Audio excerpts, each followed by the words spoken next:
தமிழ் மக்களுக்கும் என்னுடைய வணக்கம். இன்னைக்கு நம்ம பார்க்க போகிறது மலபார் ஸ்பெஷல் பன் நிறைச்சது. நிறைச்சது அப்படின்னு சொல்கிறது ஸ்டஃப் பண்ணி எடுக்கிறதுக்கு தான். இது ஒரு ஸ்நாக்காக இருக்குது. எப்படி செய்யலான்னு பார்த்துட்டு வரலாம். அதுக்காக பெரிய சைஸ் 4 பன் எடுத்துருக்கு. உள்ள ஃபில்லிங்காக எடுத்துருக்கிற இன்க்ரீடியன்ஸ் தான் இது. போடும்போது ஒன்றா நம்ம கரெக்டாக சொல்லி செஞ்சுக்கலாம். பெரிய வெங்காயம் 2 போதும். இது ரொம்ப சின்னதாக இருக்கிறதுனால தான் 4 இல்லை 5 எடுத்துருக்கு.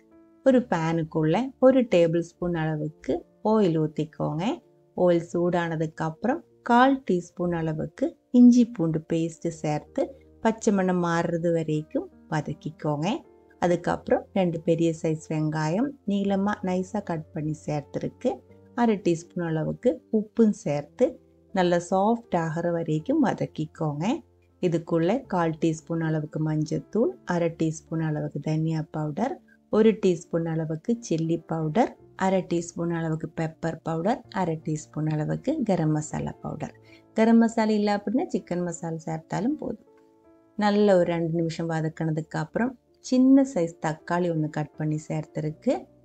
கொஞ்சமாக கருவேப்பிலையும் சேர்த்துருக்கு. தக்காளி அதிகமாக சேர்க்கக்கூடாது, மசாலாவில் நிறைய தண்ணி இறங்கிடும். சின்ன சைஸ் தக்காளி போதும். உப்பு கொஞ்சம் கம்மியாக இருந்துச்சு, அதில் நான் மறுபடியும் கொஞ்சம் உப்பு சேர்த்துட்டேன். வதக்கும் போது மூடி வைக்கக்கூடாது. மூடி வச்சிருச்சு அப்படின்னா தக்காளி வெங்காயம்லாம் வெந்ததுக்கு அப்புறம் இதுக்குள்ளே தண்ணி இறங்கிடும், மசாலா கொலான்னு ஆகி போயிடும். தக்காளி பாதி வெந்ததுக்கு அப்புறம் கேப்சிகம் சின்ன பீஸாக கட் பண்ணி சேர்த்துருக்கு. கூடவே கொத்தமல்லி இலையும் சேர்த்துருக்கு. கேப்சிகம் ஒரு சின்ன கேப்சிகத்தோட பாதி தான் நான் கட் பண்ணி சேர்த்துருக்கு. ரொம்ப அதிகமாக வெந்து போகக்கூடாது, பாதி வேக வச்சா போதும். கேப்சிகம் ரொம்ப அதிகமாக வெந்துருச்சு அப்படின்னா அதோட டேஸ்ட்டு போயிடும். லாஸ்ட்டாக இதுக்குள்ளே 1/4 டீஸ்பூன் அளவுக்கு சர்க்கரை பொடி சேர்த்து நல்லா மிக்ஸ் பண்ணி டீ ஆஃப் பண்ணி எடுத்துக்கலாம். சர்க்கரை சேர்த்துருக்கிறது மசாலையோட டேஸ்ட் எல்லாமே பேலன்ஸ் பண்ணுறதுக்காக தான். ஆற விட்டுக்கோங்க. நல்லா ஆறினதுக்கு அப்புறம் நம்ம ப்ரெட்டுக்குள்ளே ஃபில் பண்ணி எடுத்துக்கலாம். முட்டை 2 முட்டை நீளமாக கட் பண்ணி எடுத்து வச்சுருக்கு. மசாலா பாருங்கள் இதே மாதிரி இருக்கணும். ரொம்ப தண்ணி இருக்கக்கூடாது, ரொம்ப ட்ரையாகவும் போகக்கூடாது.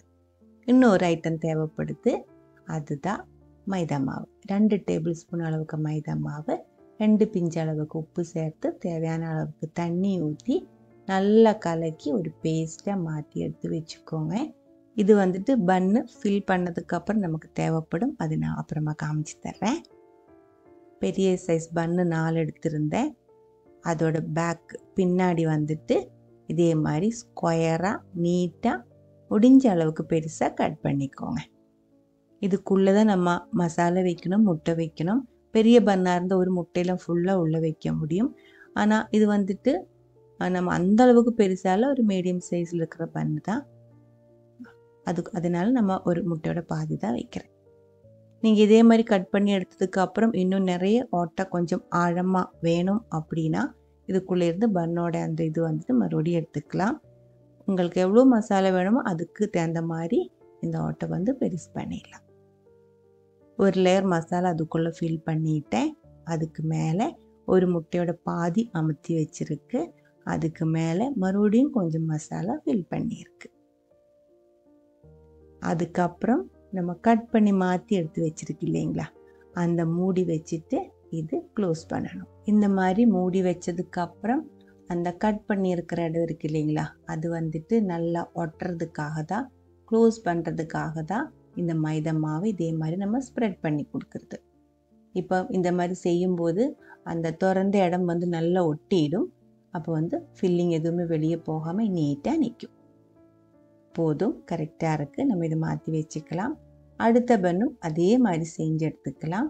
இன்னொன்று காமிச்சு தர்றேன். முதல்ல காமிக்கும்போது கரெக்டாக புரியல அப்படின்னா இதே மாதிரி ஸ்கொயராக முடிஞ்ச அளவுக்கு பெருசாக கட் பண்ணி இருக்குது. அதுக்குள்ளே உங்களுக்கு எவ்வளோ மசாலா வேணுமோ அதுக்கு தகுந்த மாதிரி வச்சுக்கலாம். பெரிய பன்னாக இருக்குது, இடம் இருக்குது அப்படின்னா ஒரு முட்டை ஃபுல்லாக கூடி வச்சுக்கலாம். ஒரு முட்டை ஃபுல்லாக எல்லாம் வைக்கும்போது இது கொஞ்சம் ஹெவியாகி போயிடும். இது உங்களுக்கு எப்படி பிடிக்குமோ அதே மாதிரி செஞ்சுக்கோங்க. கட் பண்ணி மாற்றி வச்சுருக்கிற பன்னோட அந்த ஸ்கொயர் பீஸ் அதுக்கு மேலே அமர்த்தி அதுக்கு மேலே மைதா மாவு பேஸ்ட்டு இதே மாதிரி நல்லா தேய்ச்சி ஓட்டையெல்லாம் நல்லா க்ளோஸ் பண்ணி எடுத்து வச்சுருக்கு.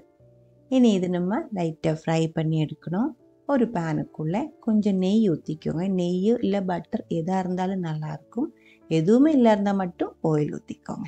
அதுக்கப்புறம் இந்த மாவு வந்துட்டு எண்ணெயில் ஒட்டி நிற்கிற மாதிரி திருப்பி இதே மாதிரி வச்சுக்கோங்க. தீ வந்து ரொம்ப கம்மி பண்ணி தான் வைக்கணும். அதுக்கப்புறம் இந்த பன்னுக்கு மேலே வந்துட்டு கொஞ்சம் நெய் இல்லை பட்டர் இதே மாதிரி ப்ரஷ் பண்ணி விட்டுக்கோங்க. எக் வாஷும் பண்ணிடலாம்.